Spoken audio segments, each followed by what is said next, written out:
Good morning, જય શ્રી કૃષ્ણ. કેમ છો બધા? આજના મારા નવા બ્લોગમાં તમારા બધાનું સ્વાગત કરું છું.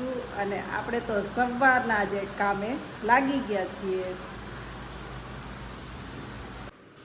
કિચન પણ મેં એકદમ ખાલી કરી દીધું છે. બધું સામાન જુઓ, તમે જોઈ શકો છો, બધું મેં બહાર કાઢી નાખ્યો છે.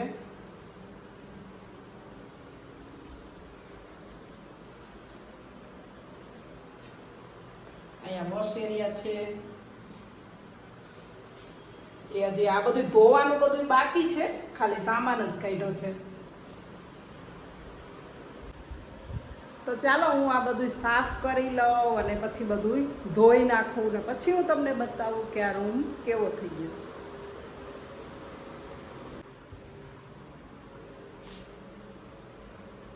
તો મેં કિચન પણ સાફ કરી દીધું છે, ધોવાનું બાકી છે હજી. ખાલી બધો સામાન અહીંથી લઈને મૂક્યો છે. અહીં ફર્નિચર નથી કરેલું, ખુલ્લું જ છે. અને અહીંયા કબૂતરનો બહુ ત્રાસ છે નવેડામાં. તમે ઉપર થોડુંક આવું ઢાંકી પણ દીધું છે, જેથી કરીને કબૂતરની ચરકને અહીં ન પડે. હજી આ ધોવાનું બધું બાકી છે. અને અહીંયા રૂમમાં એક આવો ખાટલો છે.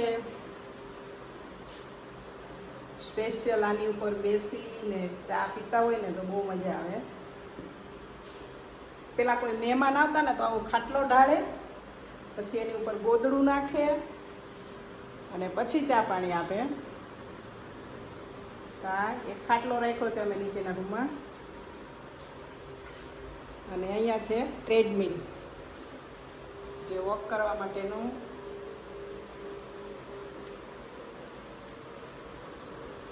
આ કોરોના ટાઈમે લીધેલું હતું, કેમ કે કોઈ બહાર નહોતા નીકળી શકતા ને તો વોકિંગ માટે, ત્યારે અમે લીધેલું હતું.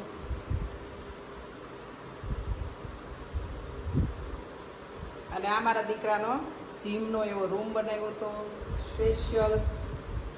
આ એના છે, જુઓ શું કહેવાય આને, ડમ્બલ.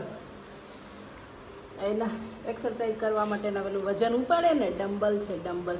અમારાથી તો ઉપડે નહીં એવા છે. કેટલા કિલો હશે, બહુ વજનવાળા છે.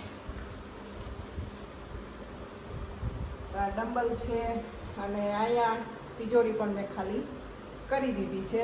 ઓલમોસ્ટ થોડા ઘણું જ બાકી છે. હવે જે જોતું ન હોય એવું બધું આજે ભંગારમાં જશે, અને જે જોતું હશે એ ઉપર સીડી રૂમમાં મૂકીશું. માટલા ને બાટલા ને બધું હાજવી રાખીએ ને પછી કાંઈ કોઈ વસ્તુ કામ આવતી નથી. આ બધા ગ્લાસ પડ્યા છે, અમારા બેનના મેરેજમાં બધા લાવ્યા હતા ને તો આ વધેલા છે. અને આમાં છે કલર કામ કર્યું હતું તો એના બધા ડબ્બા પડ્યા છે. અને આમાં બધું જે ન જોતું હોય એવું બધું આજે ખાલી કરીને જવા દેશું ભંગારમાં. ભંગાર. આ છે રેકેટ છે બેડમિન્ટનનું, મારા દીકરાનું ફેવરિટ બેડમિન્ટન. એનું મેં રેકેટ હજી આજે રાખ્યું છે. સરસ એવું રેકેટ છે. એને બેસ્ટ બધાથી જો પ્રિય હોય તો બેડમિન્ટન છે. બહુ રમતો, નાનો હતો ને ત્યારે.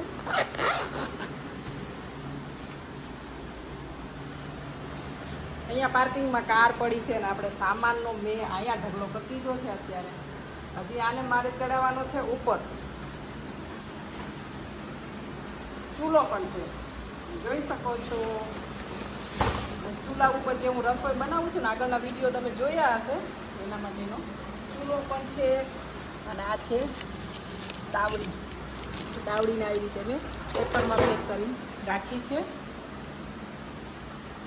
કેમ કે બધું કાળું ન થાય એટલે. અહીંયા પાણીની મોટર છે. અને આ બાલ્કનીમાં પેલું પાથરવા માટેનું ઘાસ લાવ્યા છીએ. બહુ મસ્ત લાગે બાલ્કનીમાં નાખીએ ને, પણ છે ને પ્રોબ્લેમ એક એ થાય કે એ અમે ઘાસ પાથરીએ ને તો એની નીચે છે ને ગરોળી રહે. એક બે ગરોળી તો એની નીચે આવી જાય, કેમ કે આ ઠંડુ બહુ લાગે ને તો એમાં નીચે ગરોળી રહેવા માંડે. એટલે મેં છે ને એ કાઢી અને રોલ કરીને આવી રીતે પેક કરીને મૂકી દીધું છે, કેમ કે મને છે ને ગરોળીની બહુ બીક લાગે, એટલે આપણે એને કાઢી અને મૂકી દીધું છે. આ થોડાક કબૂતર પેલા બહુ હેરાન કરે ને, તો ત્યાં થોડાક અમે એસીના જે પાઇપ છે ને એમાં આવા કાંટા લગાવી દેવાના. તમને જો ખબર ન હોય તો તમે જોઈ લો. એસીના પાઇપ આપણા નીકળતા હોય ને ત્યાં કબૂતર બહુ બેસે, તો હાર્ડવેરની દુકાને આવા કાંટા મળશે. તો અહીંયા આપણે સેલો ટેપ મારી દેવાની 2 જગ્યાએ, અને આ કાંટા આમ લગાવી દેવાના એટલે કબૂતર બેસશે નહીં. કેમ કે કબૂતર ચડકીને બહુ ગંદુ કરે. આ છે આપણા હેલ્મેટ, 2 હેલ્મેટ છે, કેમ કે રાજકોટમાં તો ગમે ત્યારે હેલ્મેટનો કાયદો આવી જાય, કાંઈ નક્કી નહીં.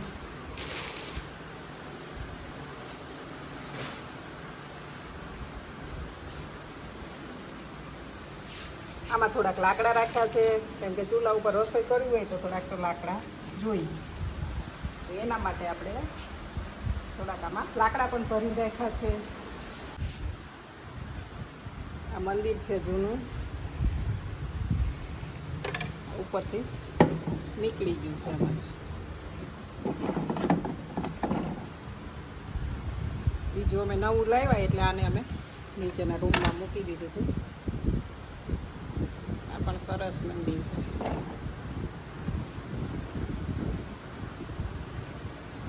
અહીંથી પણ આ થોડોક સામાન કાઢવાનો છે. કેરમ બોર્ડ છે, છોકરાઓ માટે પણ રમતા તો નથી કોઈ, હાંચવીને રાખી મૂકી ખાલી. કેમ કે આમાં છે ને ગરોળી હોય ને એટલે બીક લાગે આપણને.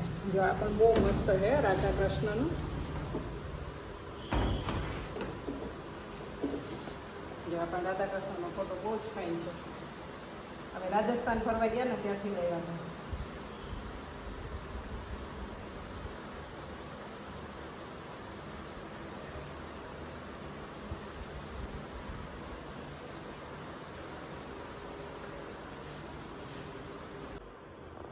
રૂમ આપણો ખાલી થઈ ગયો છે. બધો સામાન મેં કાઢીને આ બધું ધોઈ નાખ્યું છે, એકદમ ક્લીન કરી નાખ્યું છે. ટાઇલ્સ વાઇલ્સ બધું ધોઈ નાખ્યું છે, તમે જોઈ શકો છો. અહીંયા છે આપણું કિચન. કિચન પણ એકદમ ક્લીન કરી નાખ્યું છે.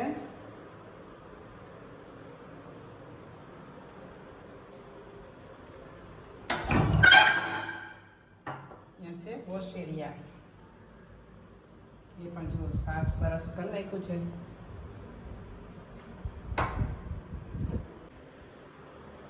આજે મારે રૂમ સાફ કરતાં કરતાં આખો દિવસ થઈ ગયો છે. સવારની હું લાગેલી છું, અત્યારે સાંજ થઈ ગઈ છે, સાંજના 7 થવા આવ્યા છે, અને આપણો રૂમ કમ્પ્લીટ થઈ ગયો છે, એકદમ ક્લીન. અને બહાર છે ઢગલો, બહાર બધો સામાન કાઢી રાખ્યો છે, એને હવે મારે ઉપર ગોઠવવાનો છે.